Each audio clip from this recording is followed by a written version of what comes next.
ഇത് Manjappuram mass Motors എന്നായിരുന്നു, നമ്മുടെ ഹീറോ ഹോണ്ട സ്പ്ലെൻഡർ വണ്ടി. അതുവണ്ടി സ്റ്റാർട്ടിങ് കംപ്ലൈൻറ്റും അതുപോലെ റണ്ണിങ്ങിലും മിസ്സിങ്ങൊക്കെ ആയിട്ട് വന്നതാണ്. അപ്പോൾ ഇതിൻ്റെ ഒരു കംപ്ലൈൻറ്റ് കാണിച്ചത് നമുക്കിപ്പോൾ നിലവിൽ ചെക്ക് ചെയ്ത് നോക്കി കഴിഞ്ഞപ്പോൾ കംപ്ലൈൻറ്റ് കാണിച്ചത് ഈ പ്ലഗ് ഷോർട്ടായിട്ടൊരു കംപ്ലൈൻറ്റാണ് കാണിച്ചത്. നമ്മൾ കഴിഞ്ഞാൽ സർവീസിന് വന്നു കഴിഞ്ഞപ്പോൾ ഈ പ്ലഗ് മാറ്റിയതായിരുന്നു.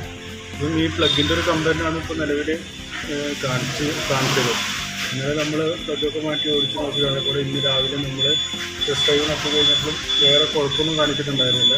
പ്ലഗിൻ്റെ ഷോർട്ടേജ് ആയിരുന്നു. ഈ പ്ലഗ് ഇങ്ങനെ പെട്ടെന്ന് പോകാനും ഒരു കാരണം ഉണ്ടാവും.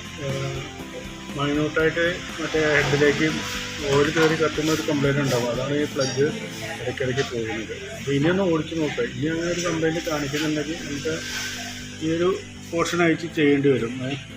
പിന്നെ വീണ്ടും മിസ്സിങ് എന്തെങ്കിലും കാണിക്കുന്നുണ്ടെങ്കിൽ നമുക്കതിൻ്റെ സ്റ്റാർട്ടിങ് കോയിൽ അതുപോലെ എലിമിനേഷൻ കോയിൽ അതൊക്കെ ഒന്ന് ചെക്ക് ചെയ്തിട്ട് മാറ്റി വെച്ച് നോക്കേണ്ടി വരും കേട്ടോ. ഓക്കെ, ഇപ്പം നിലയിൽ വേറെ കംപ്ലൈൻ്റ് ഒന്നും കാണിക്കുന്നില്ല. ഇപ്പം നിലയിൽ കംപ്ലൈൻറ്റ് കാണിച്ചത് പ്ലഗിൻ്റെ ആയിരുന്നു. അത് മാറ്റി ഒന്ന് ക്ലിയർ ചെയ്തിട്ടുണ്ട്.